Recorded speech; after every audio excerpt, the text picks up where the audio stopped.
É hora de abrir a Bíblia. Fala ao meu coração, Senhor.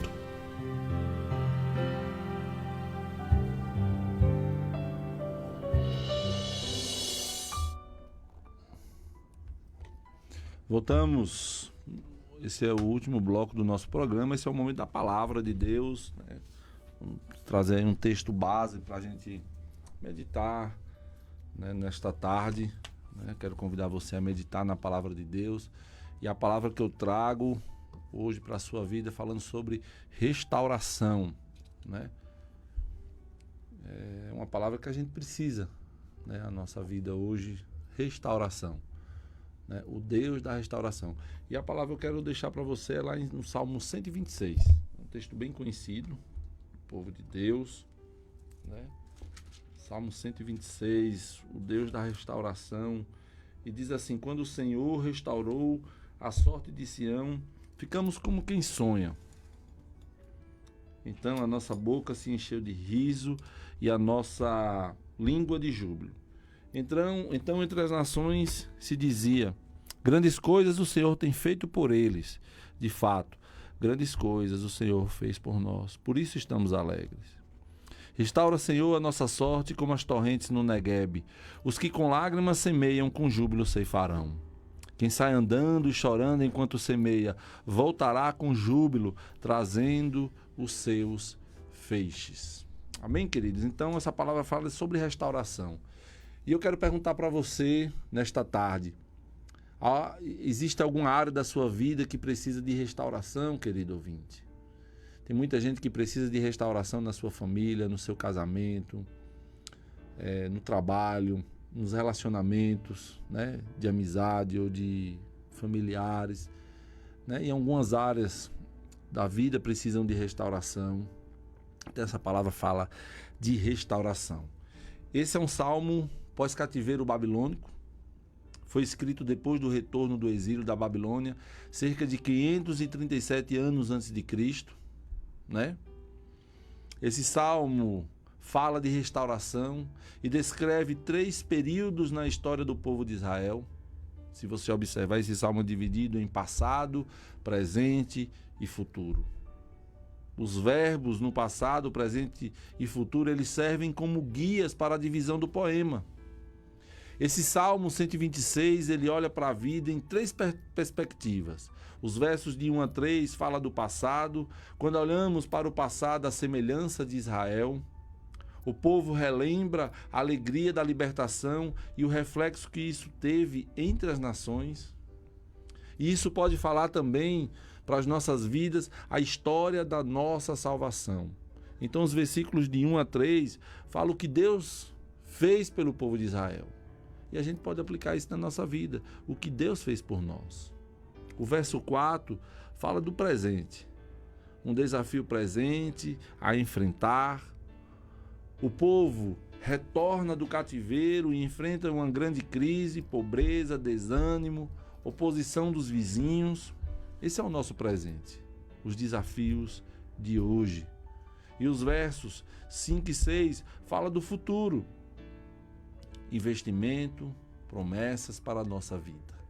Então esse salmo, queridos, fala do passado, do que Deus fez pelo povo de Israel, mas também o que Deus fez por nós.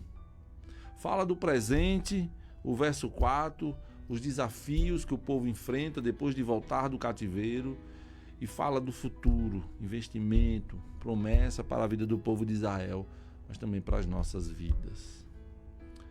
A palavra diz que o povo precisava investir, sair, semear, ainda que com lágrimas, tendo a promessa segura de uma volta feliz, com os abundantes frutos. E eu quero dizer para você, você tem que enfrentar os desafios, porque vamos colher os frutos, em nome de Jesus. Primeira coisa que eu quero falar para você, desse Salmo 126, é que ele descreve 3 períodos na vida do povo de Israel, que nos ensina lições nesta tarde. A primeira coisa que vemos aí é que as maravilhas que Deus fez ontem devem nos inspirar a buscar Deus com mais fervor hoje. A Bíblia diz: quando o Senhor restaurou a sorte de Sião, ficamos como quem sonha. Então a nossa boca se encheu de riso e a nossa língua de júbilo. Então entre as nações se dizia: grandes coisas o Senhor tem feito por eles. De fato, grandes coisas o Senhor fez por nós. Por isso estamos alegres. Então, queridos ouvintes, eu quero dizer para você que não moramos no passado. Não podemos viver apenas de história. Eu quero dizer para você, o mesmo Deus que fez algo na sua vida, que mudou a sua vida, que trouxe a salvação para a sua vida, Ele faz e fará maravilhas. Em nome de Jesus, creia nisso. Não more no passado. Não podemos viver apenas de lembranças. A gente precisa entender, em nome de Jesus, que a intervenção de Deus na sua vida é para hoje. E essa intervenção de Deus, observando o texto, ela produz 3 coisas na nossa vida. Primeira coisa, a intervenção do Senhor é maior do que a expectativa humana. Diz o verso 1, quando o Senhor restaurou a sorte de Sião, ficamos como quem sonha. Judá só caiu nas mãos dos inimigos porque pecou contra Deus. A Bíblia diz, queridos, que Deus levantou profetas e o povo não deu ouvido aos profetas. Deus trouxe o chicote para o povo, levantou a Babilônia. O povo de Judá tinha perdido a liberdade, a pátria, o templo, a família, culto, as festas. Tudo isso tinha sido tirado do povo de Israel. Nabucodonosor cercou a cidade de modo que ninguém podia sair nem entrar. E diz a Bíblia que dentro da cidade, dentro dos muros, reinou a fome, o desespero, a espada, a morte. O profeta de Jeremias diz que mais felizes foram os que morreram à espada do que aqueles que morreram de fome nos muros. A Bíblia diz que as mães comiam os corpos de seus filhos mortos para não morrerem de fome. Essa foi a situação do povo de Israel. Por isso que a intervenção de Deus é maior do que a expectativa humana. O povo estava entregue à crise da desinstalação, da apatia coletiva, da melancolia, da nostalgia e da mágoa incurável. Mas eu quero dizer para você, queridos, que o mesmo Deus que disciplina é o Deus que restaura. O Deus que abre a ferida é o mesmo que cura. E no tempo determinado, e quando eu digo tempo determinado, é o tempo de Deus, o kairós de Deus, foi que Deus abriu as portas do cativeiro. Deus tira de lá o seu povo, liberta o povo, restaura o povo. E eu quero dizer para você que essa libertação, essa restauração da sua vida não é uma obra sua, humana. É a intervenção sobrenatural de Deus. Eu não sei como está a sua vida. Se você está precisando de restauração nesta tarde, né?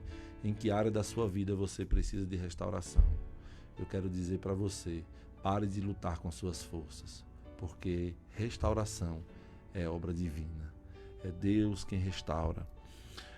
O texto nos diz que quando o Senhor restaurou a sorte de Sião, foi Deus quem restaurou, é Deus quem restaura, é Deus quem nos tira da cova, é Ele quem nos põe de pé, é Ele quem nos faz sonhar de novo, querido ouvinte. É Ele que nos enche de poder. E olha, queridos, vendo o texto, e a gente precisa observar isso, Deus, Ele não é um Deus, olha, que se contenta com migalhas. O que Deus quer fazer na sua vida é maior do que as suas expectativas. Creia nisso, em nome de Jesus. A intervenção do Senhor, primeiro, eu disse que era 3 coisas. Ela é maior do que a nossa expectativa. A segunda coisa, que é a intervenção do Senhor, quando o Senhor vem com a sua intervenção na nossa vida, ela produz uma alegria indizível. Diz o texto, então a nossa boca se encheu de riso e nossa língua de júbilo. Na Babilônia, os judeus tinham perdido seus cânticos, pendurado as suas harpas. Mas agora, diz o texto, que eles estão gritando, rindo e cantando. O Senhor fez coisas extraordinárias, além do esperado desse povo. O efeito foi que a tristeza e as sombras do exílio foram substituídas por riso e cânticos. Você já passou alguma vez na sua vida por uma bênção, por um milagre, por alguma intervenção sobrenatural de Deus? Isso já aconteceu com você? Você estava ali fadado ao fracasso, fadado ao desespero, fadado a uma situação, sabe, que não tinha jeito, e de repente Deus ele vem, olha, e com sua intervenção ele muda a história, ele faz algo maravilhoso, ele muda aquele decreto de fracasso, de derrota, e transforma aquele decreto de fracasso e derrota em vitória. Você já ficou assim?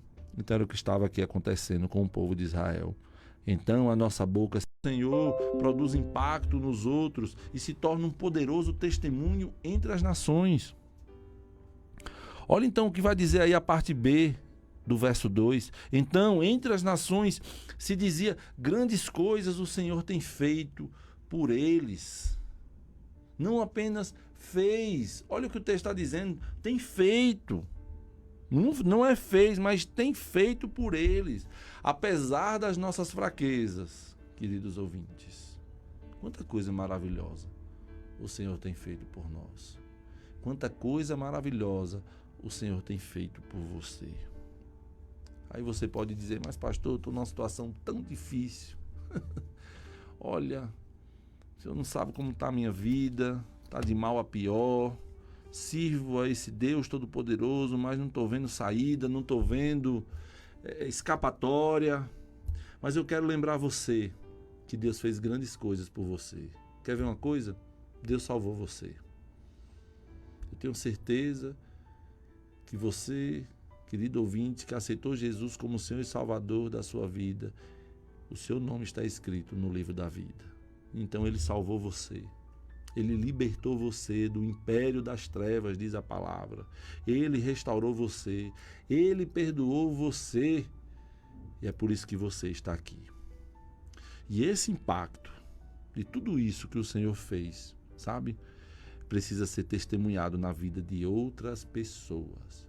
Muitas vezes, queridos, olha, estamos tristes, abalados, olha, diante das circunstâncias, diante de tudo o que tem acontecido no mundo, mas a gente precisa, em nome de Jesus, fortalecer o nosso coração.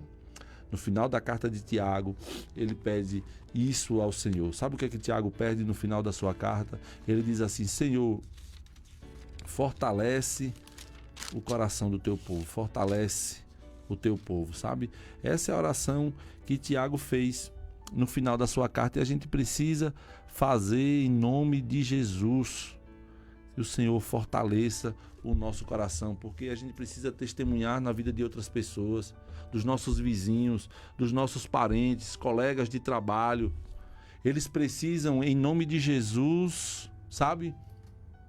Ele precisa, em nome de Jesus, sabe, saber o que Deus fez por nós, como mudou a nossa vida, mudou a nossa história. Então, em nome de Jesus, você que está com o coração agora abalado, abatido, Deus pode restaurar você, para você testemunhar, para você dar testemunho na vida de outras pessoas. E elas também vão alcançar essa paz, vão conhecer Jesus como Senhor e Salvador da sua vida. A intervenção do Senhor produz reconhecimento sincero. O Salmo 126, 3 diz, com efeito, grandes coisas fez o Senhor por nós, por isso estamos alegres. Grandes coisas foram feitas. Amados irmãos, olha, quando um homem, um crente, reconhece como ele foi salvo, liberto, perdoado, ele não pode ser um crente murmurador, olha, triste, cabisbaixo. Que o nosso coração, em nome de Jesus, nesta tarde, se derrame em profunda gratidão e reconhecimento pela grande salvação que recebemos. Amém? Com efeito, grandes coisas fez o Senhor por nós. Por isso, estamos alegres. Que você, em nome de Jesus, receba uma unção nova na sua vida hoje. Que a alegria da salvação, ela esteja diariamente presente na sua vida. Amém, queridos? Não desista disso. Então, essa primeira parte do Salmo 126, dos versos 1 a 3, ele fala do passado. De toda essa intervenção de Deus, né, que a gente acabou de ver aqui, que a intervenção do Senhor é maior do que a nossa expectativa humana. A intervenção do Senhor produz alegria indizível. A intervenção do Senhor produz um impacto nos outros e se torna um poderoso testemunho entre as nações.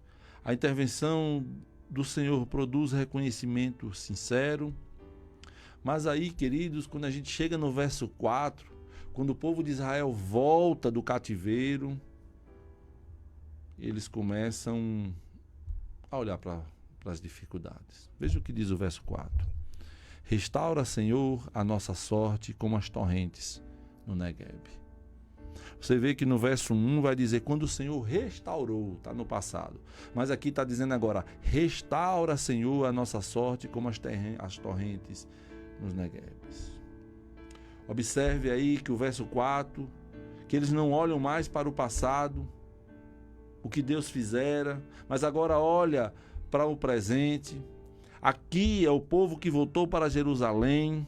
As dificuldades que o povo viveu no retorno foram muitas. Os livros de Esdras, Neemias, de Ageu mostram que os samaritanos e outros povos ao redor de Jerusalém atormentaram esse povo, criaram todo tipo de obstáculo para a reconstrução de Jerusalém. Havia calúnia, queridos, armadilhas, havia pessoas que faziam fuxico para o rei sobre os judeus. O profeta Ageu exortou as pessoas que, em virtude da oposição dos inimigos, passaram a cuidar de sua própria casa enquanto a casa do Senhor estava abandonada. O peso das circunstâncias, da vida, começou a abalar esse povo. Quando eles estavam voltaram e eles estavam alegres, cantando. De repente começou o dia a dia, começou a rotina e eles viram esse cenário. Um cenário cinzento, um cenário doloroso, mas nesse cenário cinzento, Deus, esse Deus que já havia realizado, instigou o desejo de que ele continuasse a operar em favor deles.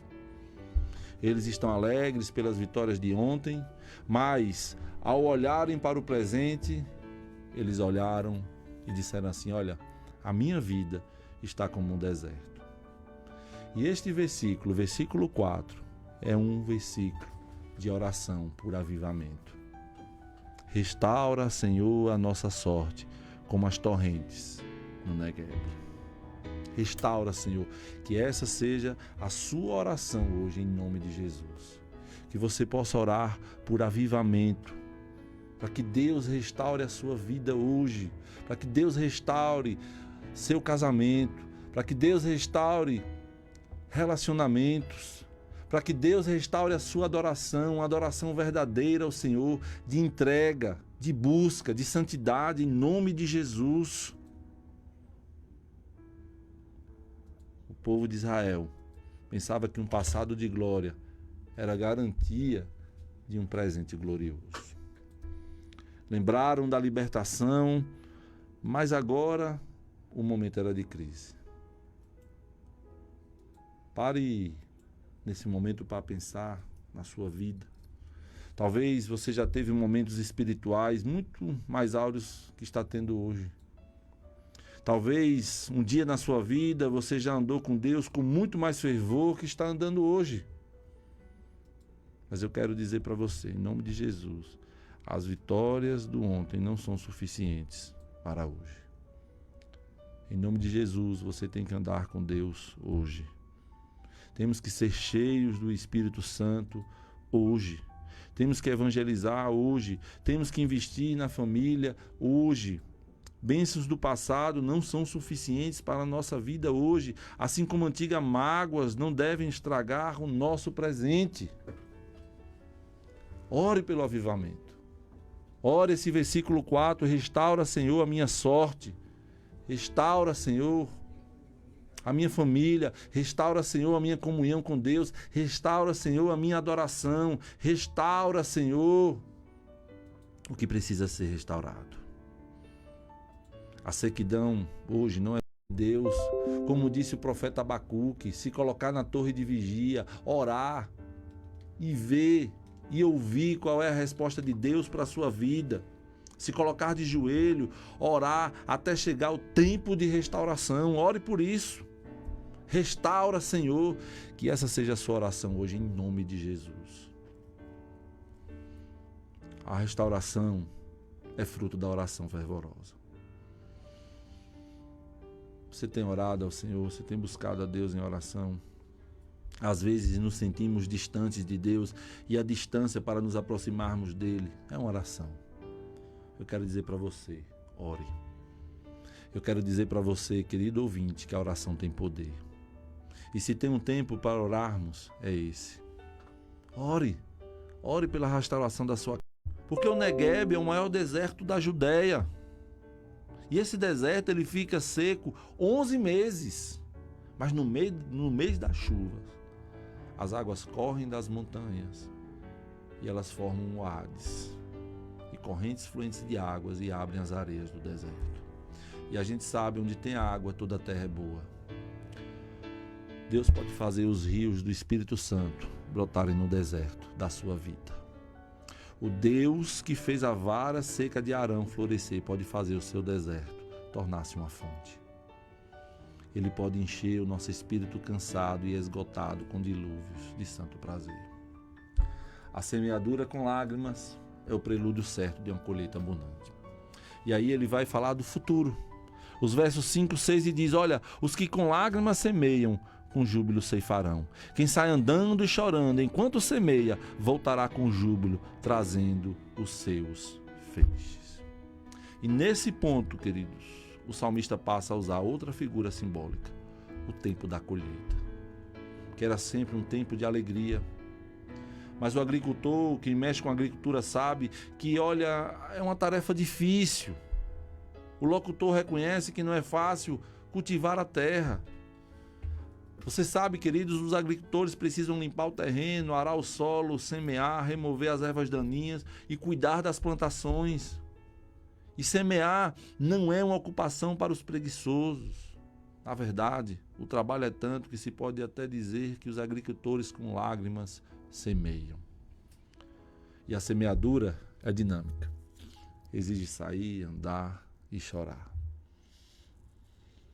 Por isso, evangelismo não é um programa, é um estilo de vida. Às vezes o que está faltando na nossa vida não é o método, não é a igreja, somos nós. É a paixão. É preciso sair andando e chorando enquanto semeia. Quem semeia não semeia com a boca, não é verdade? O agricultor ele não semeia com a boca, mas com as mãos. Às vezes as pessoas escutam de nós grandes discursos, mas não veem em nós grandes obras. Muitas vezes pregamos aos ouvidos, mas não pregamos aos olhos. O nosso discurso não é consistente com a nossa vida. Em nome de Jesus, nós precisamos aprender o evangelismo das lágrimas com Jesus, Paulo e tantos outros pregadores da palavra. Às vezes existem solos por aí de familiares, de amigos, que é tão duro que precisamos amolecer com as nossas lágrimas. Quantas vezes você chorou pela vida de alguém que está perdido, que está precisando de Jesus? Seja um semeador. O texto diz que enquanto semeia, a colheita é certa, feliz e abundante. Eu termino dizendo para você que Deus restaure esse desejo em nossos corações de semear. Que Deus primeiro restaure a nossa vida, queridos, que Deus trabalhe na nossa vida, em nome de Jesus, para depois trabalhar através de nós. Enquanto trabalhamos, somos encorajados pelas lembranças das grandes coisas que Deus fez no passado, certos de que Ele pode realizá-las novamente.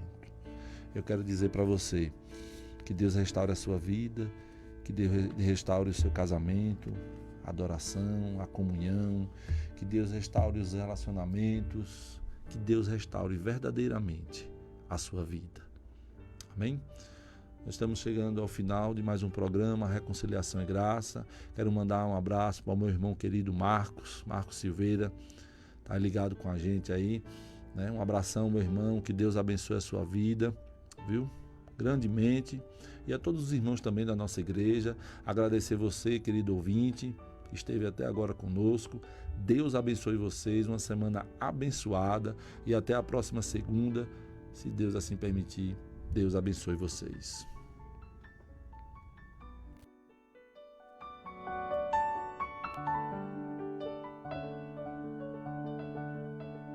Você ouviu Reconciliação e Graça, um programa de Deus para a sua vida. A apresentação, Pastor Vinícius Reis.